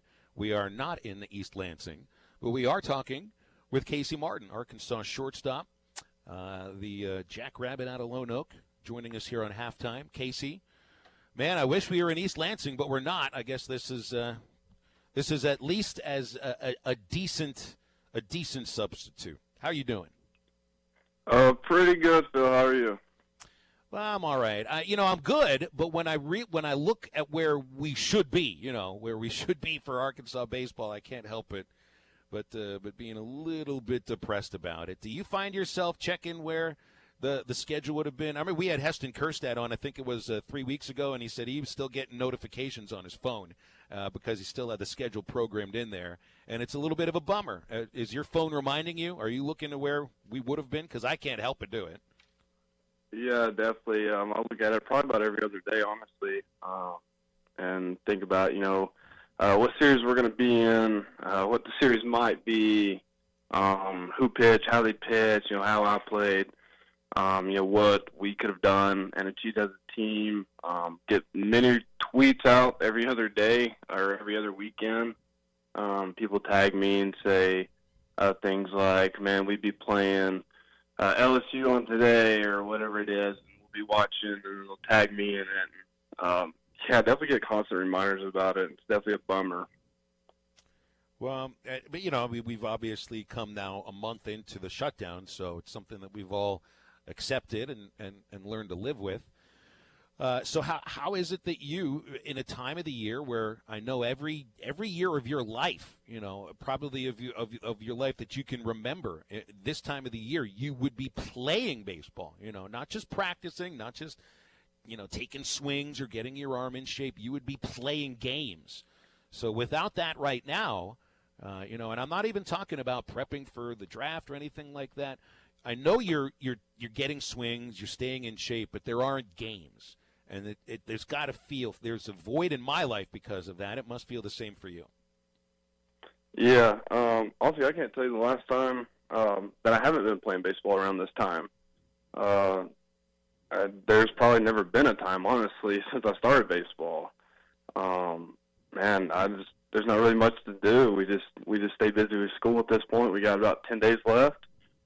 Of course, like you said, staying in shape and getting swings in and stuff. But, other than that, man, there's nothing to do. Without baseball, you feel lost. Like, I guess that's the best way to explain it. I'm just lost at this point. Yeah, it's not really the way you would envision going into the draft is to have that lost feeling. I think you would envision, what you've seen the last couple of years is playing in the NCAA tournament, maybe even being in the College World Series. And, oh, by the way, the draft is happening at the exact same time. So this is definitely not the way you would have envisioned. But are you in your mind, while you're closing out school, are you in your mind preparing for the Major League Draft, however many rounds it'll be, whenever it will be held? Is that what, to you, is next on your radar? Honestly, I haven't even made a decision yet. That's a big decision. As far as I've heard, they dropped it down to 5 rounds. They decide something one day, then choose something else the next.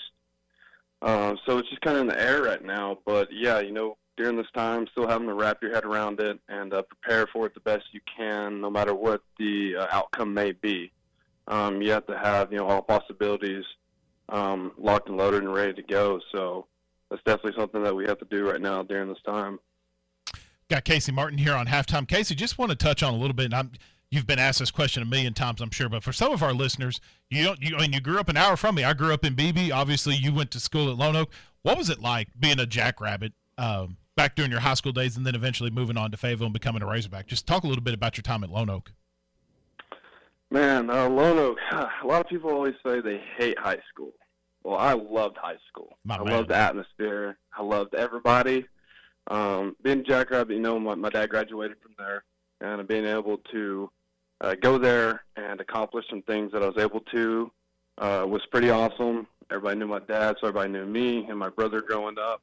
But we had a lot of support through all of them, because most people that are back in Lone Oak were people that, my parents went to high school with. But, moving on from there, getting a chance to, be a Razorback, lifelong dream, and something I've always wanted to do since I started playing baseball was play for the Hogs. And then I was lucky enough to get the opportunity to be here for 3 years. And, thank you to, Coach Dave Van Horn for the opportunity that he gave me. And it's been a blessing, honestly, so far in my life. Just being able to come here, make all the friends I can, get to know so many people, so many connections, and even, off the field, just all the people and the fans that you meet. It's a one-in-a-lifetime opportunity to meet kind of people like these people.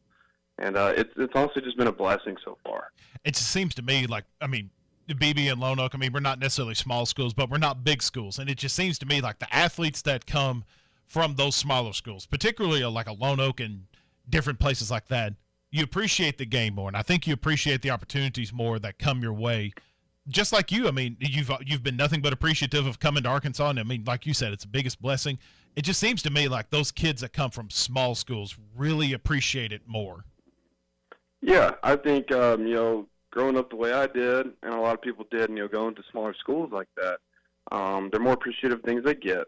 It could be anything like, vehicles or just friends in general. Like, just the little things matter just a little bit more. Having to grind more was what it was for me, at least. And I'm sure it is exactly how it is with, a lot of the other small town kids like that. You don't really have a lot. You don't have the nice facilities, nicest places to go. Not really a bunch of restaurants. We didn't have a lot of money. So yeah, the grind is definitely, I think, a lot more exaggerated a little bit throughout the smaller schools and small towns. But I do think, guys like us definitely appreciate it a little bit more than some. Casey, you're you came in with Heston and with Casey Opitz. Opitz didn't play too much that first year. I feel like the accomplishments that you and Heston and Casey Opitz too, I want to focus on you and Heston here. The individual accomplishments that you guys had speak for themselves. But what you guys did as true freshmen into your sophomore year, and who knows what could have happened this year, fans are always going to put you and Heston together. It's never going to be just like, you remember Heston Kjerstad, or do you remember Casey? They're going to put the two of you guys together. I think you'll always be associated with each other in the future by Arkansas fans. That's good company to be in, but I think when in a few years, when we're all looking back, we'll all realize how lucky we were to watch you guys play college baseball. What was it like, having Heston as a teammate and growing with him and with Opitz throughout these last really 2.5 years? Man, I know you said you want to focus on, me and Heston, so I'll start with that. Having, a college athlete like Heston, a guy like him, he is extremely, trying to think of the right word. He's just a baseball player. The dude is fun to be around. He's always going to hit, and that's what he does best. He's a hitter. He's a big league hitter right now, 100%. And being able to be around a guy like that in the lineup that we had when we were freshmen, man, that should give you, I know at least for me, they gave me a lot of, trust in myself. and opportunity to grow there. Because, you got a big league hitter right there that's just a freshman that we all know is going to go the long way. Man, having him as a teammate and having that momentum that he brought to the field every day to build off of, that's something you want on your team. And, being a teammate with him was great. Dude's awesome. Couldn't ask anything less from him. I mean, he did everything right. He put in his work. He got his schoolwork done. He was a great teammate. He was a good guy to everybody on and off the field. And, having a guy like him around and me and him stepping up like we did, that's big momentum to build off of. And, of course, Opitz, a guy just knows the game in and out. His baseball IQ is one of the highest I've ever probably seen. It's just ridiculous. And he's a baller. And, having those guys around is, the kind of teammates you want on your team, especially in the division that you're in, SC West. And it's been awesome being a part of their lives and being able to play with them for 3 years. Casey, where can you improve most as a ball player? Probably my pitch recognition. We all know I struggle with that sometimes. So how do you work on that? Because, I mean, when you're talking about, let's just look at a couple of the other sports. Like for a running back to be able to just notice that brief moment when the hole opens, that's really difficult to do. It looks so much easier on TV or from the stands. That moment where a basketball player realizes there's an opening to slip through a crack, or that quick moment where you can get a shot off. You have to recognize those things the moment it happens. I feel that pitch recognition is the toughest thing in all of sports. I mean, the toughest thing. How do you get better at recognizing what pitch is coming? Man, I have to agree with you on that. It's definitely one of the toughest. And it's just, you got to train your eyes. Obviously, we've been doing that since we were little, just playing baseball our whole life. But I know we got some VCR sets at the field that helps train eyes to pick up spin earlier out of the hand. You look for different slots, which way the hand's turned.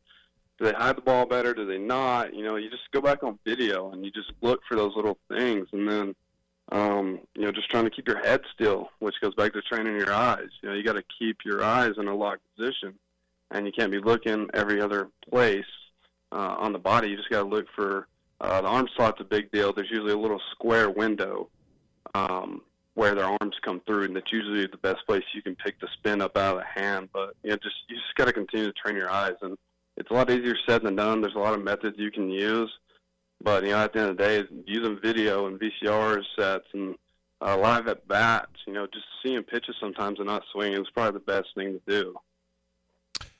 Casey, when it's all said and done, what's going to be your lasting memory as an Arkansas Razorback? Getting to walk out on the field. For the first time at Baum Stadium as a freshman. That was, breathtaking for me, being able to play in front of 12,000, 13,000 fans that I've never been able to do that before. The World Series was cool and all that, but, being a freshman and getting the start, early season on a weekend, it's just breathtaking coming from a small town like where I'm from and you're from. So that's probably going to be my favorite memory. Well, I hope you're playing in front of bigger crowds. I think you should be at some point. Casey, I really enjoy the time. I know I already had a chance to tell you how much fun I enjoyed watching you and your teammates over these last 3 seasons. I wish this season didn't get cut short the way it did, but obviously it did. Good luck in the future, man. We definitely want to stay in touch with you. Yes, sir. Well, I will forever be grateful for everything you've done for the program, so thank you. I really appreciate that, Casey. Thank you so much. Thanks, Casey. Okay. Y'all take care. Casey Martin, the Lone Oak Jackrabbit, joining us here on Halftime. That was fun. Always love talking baseball with Casey. Wanted to ask him how many times if he ever came to BB and played. I'm sure he did, because we always had like a 3-game series with Lone Oak in the early part of our baseball season back in school. That's right. The Jackrabbits versus the Badgers. The Badgers. Better watch out. That's it's a couple of vicious animals there going at each other. Daggum right. Even more vicious athletes. Halftime's brought to you by BetUS Horse Racing. Yeah, if you got horse racing, sports book, blackjack, casino games, if any of those things are fun to you, which they are fun to me, BetUS Racing has you covered, and you've got a $500 welcome bonus with your name on it right now. All you got to do is go to betusracing.com/Morning Rush to claim your $500 welcome bonus. So make sure you go out there and claim that $500 welcome bonus. betusracing.com/Morning Rush. We're back in a moment. You put your mower through a lot. All that back and forth can add up to thousands of miles. That's like mowing cross country. Gravely commercial mowers are built for all-day performance, helping you get the job done mile after mile. Gravely, built to mow the distance. See the full line of Gravely mowers with 0% financing for 48 months at Bush Tractor in Fort Smith, or log on to bushtractor.com. Your locally owned TGI Fridays in Fort Smith is open for lunch and dinner 7 days a week. To go, curbside pickup, or delivery for all your Fridays favorites. See the full menu of appetizers, burgers, sandwiches, salads, all the great Fridays signature entrees, kids meals, and of course, dessert online at Fridays.com. Also check out Fridays Butcher Shop. Premium meats ready for you to cook at home. Call TGI Fridays to place your order. 479-484-0906. That's 484-0906. Or order online at Fridays.com. Your locally owned TGI Fridays at I-540 and Rogers in Fort Smith. O'Reilly. When you need auto parts, O'ReillyAuto.com is just a few clicks away. We offer convenient options for you to get your parts quickly. Order online and pick up for free at your local O'Reilly Auto Parts store. We'll even bring it out curbside. Or you can have your parts delivered right to your door with free shipping on most orders over $35. Visit O'ReillyAuto.com. O'Reilly Auto Parts. Need to see a doctor but you're concerned about going? River Valley Primary Care is now seeing patients at all 10 clinics by video and phone visits. See a doctor today who can diagnose your condition and prescribe medication if needed. These visits are now covered by most insurance plans. River Valley Primary Care in Ratcliffe, Mountainburg, Mulberry, Clarksville, Lavaca, Lamar, Waldron, and 3 locations in Fort Smith. Call 479-431-2050 or go online to rvpcs.org. See a doctor today by video or phone with River Valley Primary Care. Spring is here, and there's no better time to get back out on the road. Time for winter's rolled down and radios turned up. Southern Tire Mart proudly offers America's most trusted brands, such as Toyo. They also offer oil changes, tire alignments, and much more. Trust Southern Tire Mart for your last-minute getaways, open-road adventures, and memories that outlast the drive. When you can rely on your tires, you're free to enjoy the ride. Your Toyo tires are waiting for you at Southern Tire Mart, just off I-540 exit 14 in Fort Smith. Southern Tire Mart and Toyo. They'll keep you rolling. Folks, we at Mosquito Joe understand how important your yard is. It's where some of your best memories are made with your family. It's where you play catch with your kids or grandkids. It's where you have your friends over for those backyard barbecues. You don't have to keep letting mosquitoes crash the party. There's a solution for that now. Mosquito Joe protects your yard so you can focus on what's important. Call Mosquito Joe today. Get your first service for just $39. 479-202-9960. That's 202-9960. Or visit arkansas.mosquitojoe.com. Spring is in the air, the toms are a goblin, and turkey season is almost here. Gelco Outdoors has all your turkey hunting supplies: box calls, mouth calls, hot calls, locator calls, decoys, vest, camo clothing, boots, shotguns, chokes, chairs, blinds, and lots of ammo. A great turkey hunt begins at Gelco Outdoors. This spring, shop local at Gelco Outdoors in Fort Smith. Tri-Hill Turf offers the highest quality turf and pest services. Hey, you say those are big words. Well, let's see. Tri-Hill Turf and Pest has a company agronomist, state and nationally certified technicians, free soil testing, and they even have precision GPS guided application equipment. Now that's high tech. For over 30 years, Tri-Hill Turf and Pest has used the latest application technology, and they strive for turf and pest excellence. They are your local turf and pest experts. Call the local team at 782-0404. Tri-Hill Turf and Pest. This is ESPN 95.3.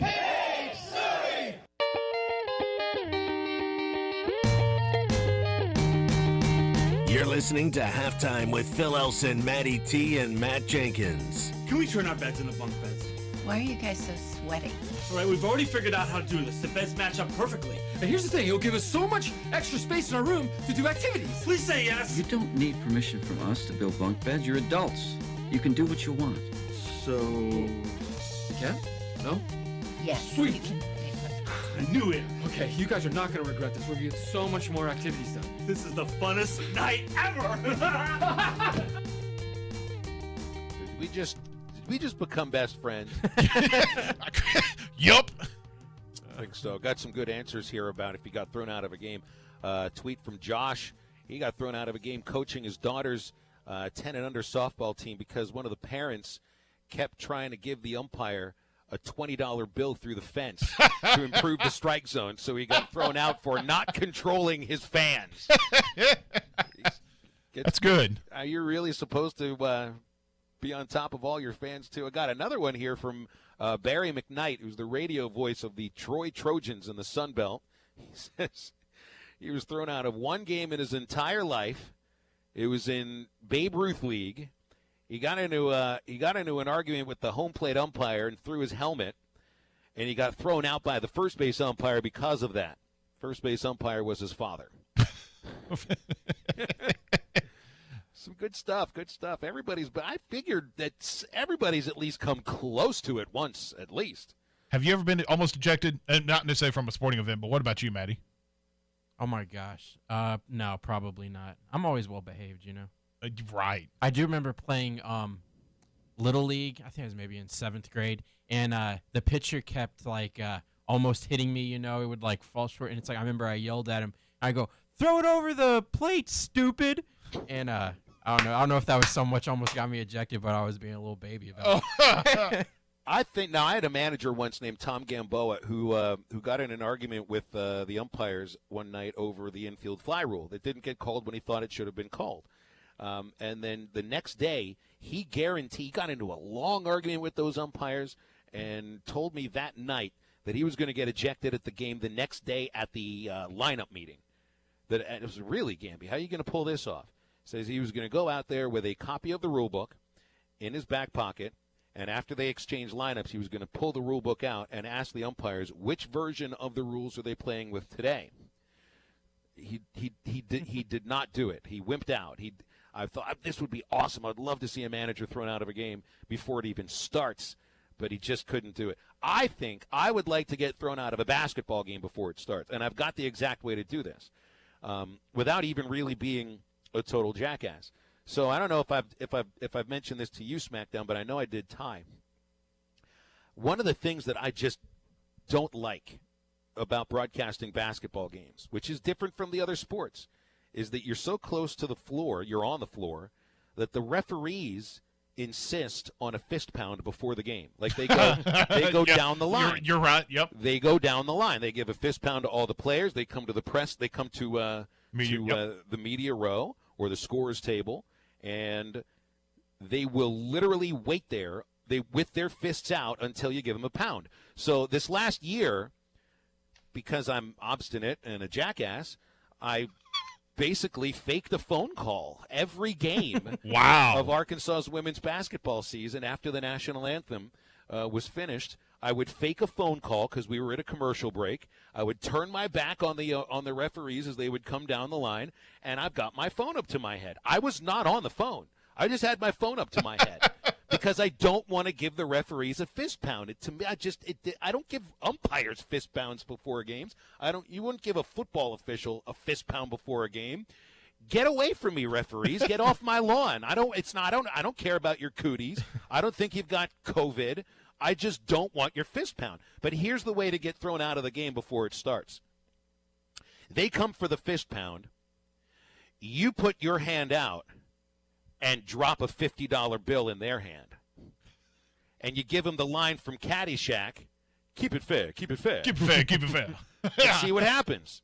And that's it. You're done. You're probably never going to do another game the rest of your life, but you will get thrown out before the game starts, and the referees will learn to get your fist out of my face, please. So this is more like of a positive get off my lawn for me. So during Musselman's press conference a couple days ago, or yesterday, when they were talking about KK Robinson has a rather famous, quote-unquote, member of his family. His auntie is dating someone who you might have heard from the hip-hop game, and we'll play the sound for you. I have a funny story. It just kind of crossed my mind. Eric and I went to a concert, I don't even know how long ago it was, maybe 6 months ago. It was TLC, Flo Rida, and Nelly. And afterward, we were taking a picture with Nelly, and he was talking about KK. He was going to help us with the recruiting. We got a picture with him and gave him an Arkansas Razorback jersey, and all of a sudden he started talking about you, KK. So tell us about that relationship. Yeah, he's like family. My auntie is actually married to Ali Jones, and he's a part of the St. Lunatic. So we've always had that relationship with Nelly and all those. I just want to go hang out at a Nelly concert with Eric and Danielle Musselman. Like, they're already cool, but you know how cool you got to be to go hang out backstage at a Nelly concert with Flo Rida and TLC? You have to be like Band-Aid under your left eye cool. Right, and Eric Musselman's Band-Aid under the left eye cool. There is not a cooler coach in college basketball. This is late 90s, early 2000s cool. That's what kind of cool that is. And hey, the TLC's right down my alley, man. Heck yeah. That's stuff from my youth. Nelly, that's stuff from still my youth, in a sense. Good for KK. But TLC now, you've only got, is it Chili and T-Boz? Yeah, R.I.P. Left Eye's gone. Lisa Left Eye Lopez. Yeah, she's been gone a long time. Just imagine the reaction Nelly would get when he comes to Bud Walton Arena, and if he helps out what's the DJ's name at basketball games? DJ Derek? Like if DJ Derek and Nelly do a collaboration, and like Nelly comes out at halftime and does like country grammar from half court while the basketball team's coming out from the tunnel. I think it would sound like this. Odd it is, Your Honor, Your Honor. Hey, Tiger, keep it fair. Keep it fair. No, I can't accept it. Keep it fair. Keep it fair. I say that in my mind every single time the referees come down for a fist pound. Keep it fair. I just don't say it to them. Not yet. I'll get to that point. You just need to start giving them fist bumps, and then you'll be right there with them. There were two things I wanted to do throughout the seasons. The one that I achieved during basketball season was to avoid the fist pound about 75% of the games. The other was to not say fair or foul line at all throughout the baseball season. And you know what? I achieved that goal. I never said fair, or I never said foul line. I never said foul pole. So I achieved one thing that I wanted at the very least. All right, fist pounds for everybody. Back with you guys tomorrow. We've got our usual Wednesday guests, Clay Henry and Bill King. And now for SmackDown and for Matty T, I'm Phil. Get up, get out.